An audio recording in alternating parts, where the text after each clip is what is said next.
Good morning, students. Happy New Year to you all. Welcome to 8th Standard Social Science.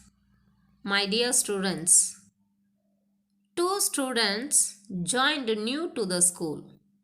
Can you guess the reason for their arrival to the new school? Yes, their parent might have transferred or they might have shifted their family from one place to another. I would like to tell you this through the single word. Can you guess? Yes, it is called migration.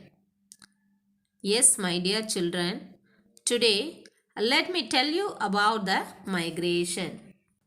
Definition for migration. Migration has been defined differently by different experts. In general, migration is defined as a permanent or semi-permanent change of residence of an individual or group of people over a significant distance. So, the term migration refers to the movement of people from one place to another. So, migration means movement of people from one place to another. It can be either permanent or temporary. According to UNO means United Nations Organization, migration is a form of geographical mobility. Mobility means movement of population. Migration is a form of geographical mobility of population between a geographical unit to another, generally involving a permanent change of residence. Residence means the place where you stay. As we all know, the birds migrate from one place to another for a particular season. One of the most important aspects of social science is human migration. It has maintained a close relation with mankind from its earliest stage. That is, a migration of population from one place to another for specific reason, and the migration can be a permanent one or a temporary one. Migration is one of the most important dynamic human activities from the very beginning of human life. So, the human civilization is started with migration. And then, during the early days, people moved from one place to another in search of food. So, during the ancient period, people led a nomadic life. Nomadic means they kept on moving from one place to another in search of food and shelter. Let's see the factors of migration. There are a number of factors which are responsible for the migration of human population. These factors can be grouped under the heads of favorable and unfavorable factors. The favorable factors which attract people towards a location are called pull factors. The unfavorable factors which make the people to move out from a location are called push factors. The various causes which are responsible for human migration are categorized under 5 groups. The first one is ecological or natural causes of migration. What are the natural causes which leads to migration? The volcanic eruption, earthquake, flood, drought force the people to leave their native places and settle in a new areas. The second one is economic causes of migration. The availability of fertile agricultural land, employment opportunities, development of technology causes the migration. The third one is socio-cultural causes of migration. Migration of women after marriage and migration associated with pilgrimage are based on the socio-cultural customs. Fourth one is demographic causes of migration. Generally, overpopulation is considered as a bush factor and underpopulation to be bull factor in the context of migration. And finally, political causes of migration. Wars have been one of the significant causes of migration since ancient time. So these are all the factors which influence the person to move from one place to another. Next, types of migration. Based on the movement associated with administrative limits, migration can be divided into two. They are internal migration and international migration. Internal migration means the movement of people within a country.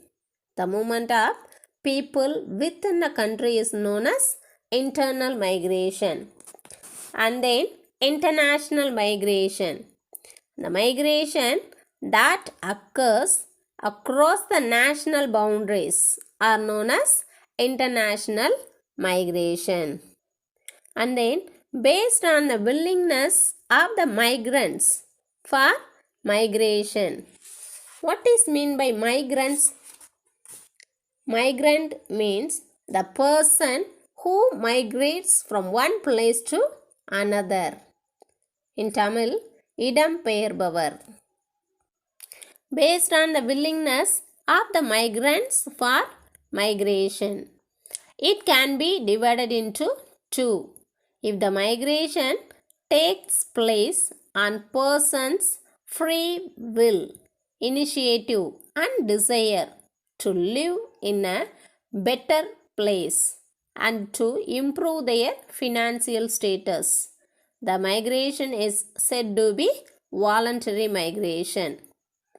If the migration takes place against the will of migrants, the migration is termed as involuntary migration. Based on the willingness, migration can be divided into two. One is voluntary migration and another one is involuntary migration. Voluntary migration means if the migration takes place on person's free will, initiative and desire to live in a better place and to improve their financial status, that migration is said to be voluntary migration. Involuntary migration means the migration takes place against the will of migrants. The migration is termed as involuntary migration. And then based on the duration of stay of migrants in the place of destination, migration can be divided into three. If the migrants stay outside only for a short duration, it is called short-term migration. Next one, if the migrants stay outside at least for a few years, it is called long-term migration. And third one, if the migrants migrate from their native places during a particular season, it is called a seasonal migration. So, based on the duration of stay, the migration can be divided into three. That is short-term migration, long-term migration and then seasonal migration. Okay students, I hope you are clear with the definition of migration, factors of migration and types of migration. Next, urbanization. Urbanization refers to the process in which there is an increase in the proportion of population living in towns and cities. Now, the causes of urbanization. Urbanization is driven by three factors. They are natural population growth, rural to urban migration, and the reclassification of rural areas into urban areas. So, present day urbanization includes changes in demographics, land cover, economic processes, and characteristics of geographic area. During the ancient period, the river valley regions of the Egypt, Greece, and India gave rise to agrarian communities, which eventually formed the urban communities and urban centers. During medieval period, the European countries increased their overseas trade, which played an important role in the revival of European towns and cities after a period of low development.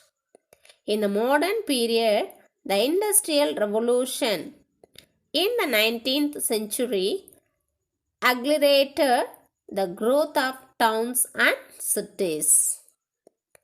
And then consequences of urbanization.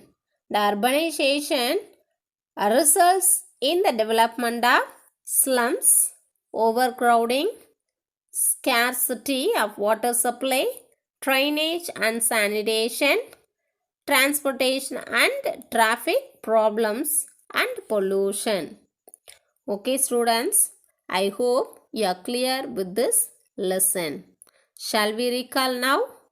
Yes.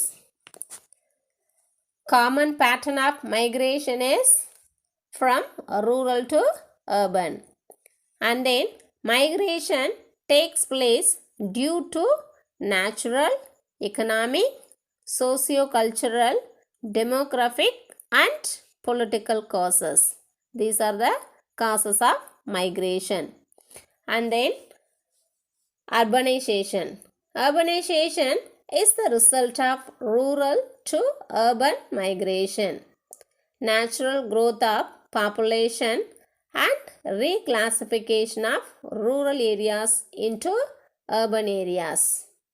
And then last, problems of urbanization are mainly owing to overpopulation, inadequate infrastructure, industrial development, and increase in number of vehicles. Okay students,